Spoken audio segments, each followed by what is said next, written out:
গাড়ি ধরেন জায়গা মতো না রাখছি, নাহলে এই গাড়ি আমার ঘুরে দিব কি যদি লয়ে যায় ধরেন দায়টা দিব কি থাক না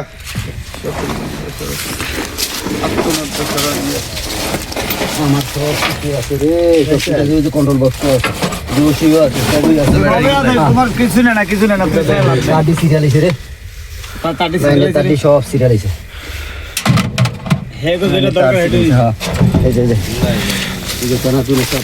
না হেরা যা রকম নিছে বুঝলেন না, হ্যাঁ শুধু ব্যাটারি নিও সংক্ষেপে, মানে একদম পয়সা মানে ব্যাটারি ছাড়া আপনার সব কিছু আছে, সারা সব গুরুর ছোটার নিচে নি এই চিন্তা কর।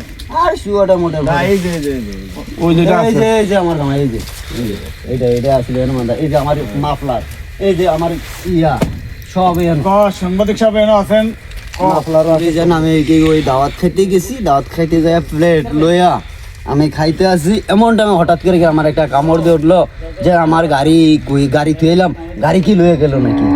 অর্ধেক ভাত খাইছি, অর্ধেক ভাত খাওয়া অবস্থায় আবার এটা আবার দৌড় দিয়া গাড়ি লিগা বাইরে আইছি, বাইরে এসে আদি গাড়ি নেই।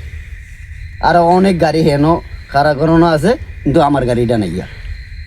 কয়টা বাজে হয়েছে ঘটনাটা? এটা ধরেন এশারের আগে, মাগরিবের পরে 7টার দিকে। আচ্ছা আচ্ছা আচ্ছা। মানে কি মেজবানি বাত, মেজবানি বাত কেন? হ্যাঁ হ্যাঁ, আল্লাহ রাস্তা কইতে না, আল্লাহর রাস্তে যে আমার ব্যাটারি নাই গা, শুধু গাড়িটা থুয়ে গেছে, গাড়ি খালি খোলটা তুই গেছে, আর কিছু নেই গা ব্যাটারি। সব ঠিক আছে আপনার, শুধু ব্যাটারি নেই? মাত্র খানা খাইতে বসছি, ওই অবস্থা আমার ফোন দিছে যে এরকম এরকম ঘটনা, একটা মানে বাগানে একটা গাড়ি পড়ে রয়েছে। তো আমি সাথে সাথে উপস্থিত হইলাম ওই জায়গায়, যায় দেখি যে গাড়ি আছে, ঠিক আছে, গাড়িতে ব্যাটারি নাই, কিচ্ছু নাই।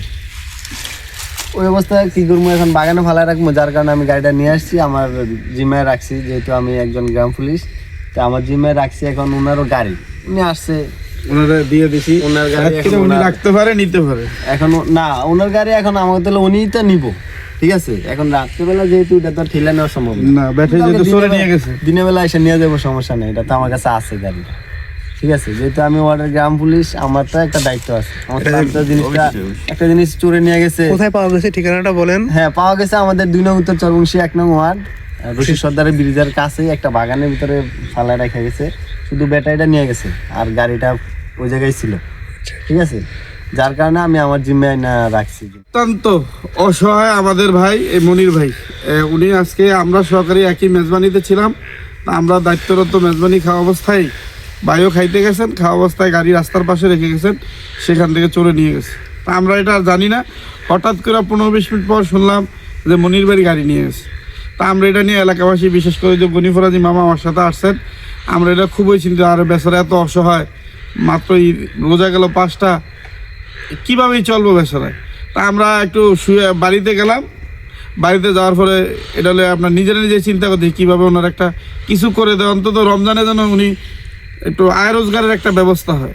এই সময় আমাদের প্রিয় আমিনুল ইসলাম সিয়াম সাংবাদিকের পোস্ট থেকে দেখলাম যে এমন একটি গাড়ি পাওয়া গেছে, 2 নং উত্তর চরবংশী 1 নং ওয়ার্ড, কি ব্রিজ জানেন? রশিদ সর্দার ব্রিজ। এরপরে আমরা আমাদের সিয়ামের সাথে যোগাযোগ করি আমরা এই বাইরে, আমি খবর দিই আমার মামা গনিফরাজি সহকারে, এরপরে আমরা এখানে আসি। তো আমরা এসে যা দেখলাম যে গাড়ি ওনার মনির বাড়ি ঠিক আছে, কিন্তু ব্যাটারিগুলো নিয়ে গেছে। উনি এটা পেয়ে আমার কাছে মনে হয় যে অত্যন্ত খুশি। তো আমরা সকলে একটু সহযোগিতার হাত যদি বাড়িয়ে দেই, তাহলে মনির ভাই যে ব্যাটারি চলে নিয়ে গেছে, এটা হয়তো উনি 2-1 দিন ভিত্তিক ক্রয় করতে পারবে। দীর্ঘদিনে একদম একটা অসহায় পরিবারেই বসবাস করে, সারাদিন রায়পুরে রিক্সা চালায়, বিকাল টাইমে বাড়িতে আসে। আজকে আমাদের এলাকাতে একটা বড় মেজবানি ছিল আমাদের সমাজেরই শফিক ব্যাপারীর বাড়িতে, ওই জায়গায় প্রায় 1,500 লোকের একটা আয়োজন ছিল। ওই জায়গায় আমরা শুধু খাওয়া দাওয়া অবস্থায় শুনতে পাচ্ছি যে এশারের 5 মিনিট কি 10 মিনিট আগে মনের রিক্সাটা ওখান থেকে নিয়ে গেছে। একদিনের ভিতরে আমরা কিছু একটা করে ওরে স্বাবলম্বী করার জন্য এবং যে কর্ম করে খেতে পারে, আমরা একটা চিন্তা ভাবনা করছি। এই ফাঁকে রাশেদ স্যার আমার ফোন দিয়েছে, যেমন হায়দ্রগঞ্জের আমাদের সাংবাদিক সিএম ভাই পোস্ট দিচ্ছে যে একটা রিক্সা 2 নং উত্তর চরবংশী ইউনিয়ন 1 নং ওয়ার্ড পাওয়া গেছে। এরপর আমরা তাৎক্ষণিকই একটা রিক্সা নিয়ে রাশেদ স্যার সুদ্ধা আমরা এই জায়গায় আসলাম। এখন আমরা বিনিময়ে আপনাদের সাথে আসলে কিছু দিতে পারবো না, তবে আপনার সাথে আমার ভালোবাসা আরো বাড়িয়ে দিলেন আপনারা যে সহযোগিতার হাত দেখাচ্ছেন।